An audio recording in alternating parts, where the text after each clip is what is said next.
Hi అండి, అందరికీ నమస్కారం అండి. నా పేరు జ్యోతి. నేను యూట్యూబ్లో చికెన్ కర్రీ చేద్దాము అనుకుంటున్నాను ఈరోజు. ఇప్పటి వరకు చాలా చేశాను కానీ ఒక్కసారి కూడా నేను కనిపించి చేయలేదు. ఈరోజు అందరూ కామెంట్స్లో అడుగుతున్నారు మీరు కనిపిస్తా చేయండి అని. అందుకని చెప్పేసి ఈరోజు కనిపిస్తూ చేద్దామని చెప్పేసి మీకోసం చికెన్ కర్రీ ప్రిపేర్ చేస్తున్నానండి. ఈ చికెన్ కర్రీకి కావాల్సినవి ఆనియన్స్, పచ్చిమిర్చి, టమాటా, పసుపు, ధనియాల పొడి, జీలకర్ర పొడి, గరం మసాలా, కారం. మొత్తం నేను ఇందాక చెప్పినట్టు గరం మసాలా, ధనియాల పొడి, పసుపు, అల్లం చిన్నులపాయ పేస్ట్ మొత్తం ఒక హాఫ్ అన్ అవర్ ముందు, ఒక హాఫ్ కేజీ చికెన్ అనమాట ఇది, ఒక హాఫ్ అన్ అవర్ ముందు మొత్తం మ్యాగ్నేట్ చేసి పెట్టాను. ఇప్పుడు తయారీ విధానాన్ని చూపిస్తాను చూడండి. ఇదిగోండి, స్టవ్ వెలిగిస్తున్నాను. స్టవ్ వెలిగించేసి స్టవ్ మీద ప్యాన్ పెట్టేసి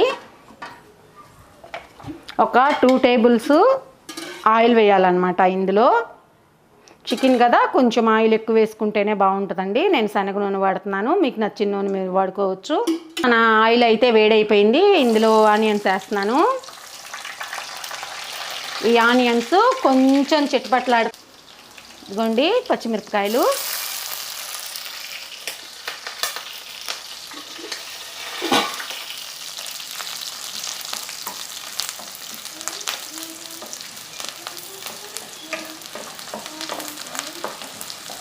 దీంట్లోనే కరివేపాకు అనమాట. ఇది మా చెట్టు కరివేపాకు అండి, చాలా ఫ్రెష్గా ఉంటుంది. మాకు ఇంటికి మళ్ళీ చెట్టు ఉంది, కరివేపాకు బాగుంటుంది ఫ్రెష్ కరివేపాకు వేస్తే.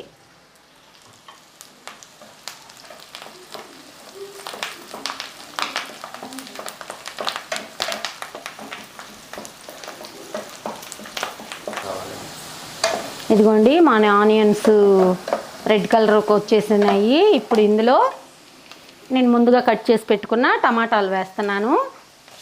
ఈ టమాటాలు మగ్గేంత వరకు కొంచెం మూత పెట్టి పెట్టాలి.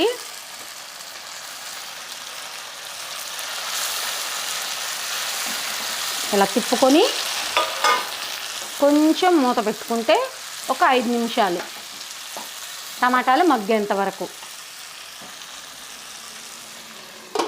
2 నిమిషాలు. ఈ 2 నిమిషాలు అయిపోతే ఇప్పుడు మన చికెన్ని, మ్యాగ్నేట్ చేసుకున్న చికెన్ని ఇందులో వేసేద్దాము. చూడండి, ఇందులో వేసేసి ఒక 2 నిమిషాలు మూత పెట్టేసామంటే ఆ తర్వాత మనం ఇంకోసారి తిప్పుకుందాం. ఇదిగోండి, ఒకసారి మూత తీసి మొత్తం బాగా ఇలా కలుపుకుంటే మనకి చికెన్లో నీళ్ళు ఉంటాయి కదా, అవి బయటకు వస్తాయి.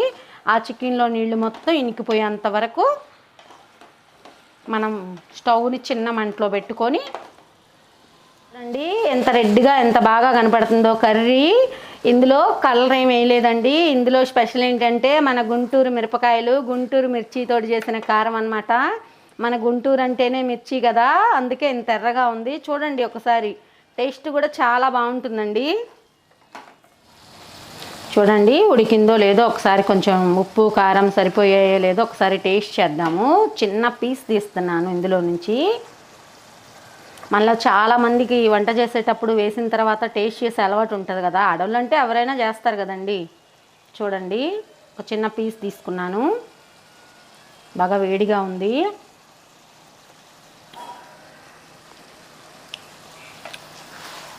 వావ్, సూపర్ అండి, అన్నీ బాగా సరిపోయాయి. ఒక 2 మినిట్స్ పొయ్యి మీద ఉంచేస్తే మన చికెన్ కర్రీ రెడీ అయిపోద్దండి. వేడి వేడి అన్నంలో వేసుకొని తినేయటమే. ఇంకా ఒక 2 మినిట్స్ అండి. కొంచెం 2 మినిట్స్ తర్వాత కొత్తిమీర వేసుకొని దించేసుకోవడమే. ముక్క కూడా బాగా ఉడికిపోయింది సాఫ్ట్గా. ఇదిగోండి కొత్తిమీర వేసేస్తున్నాను, అయిపోయింది. ఇంకా దించేసుకోవడమే.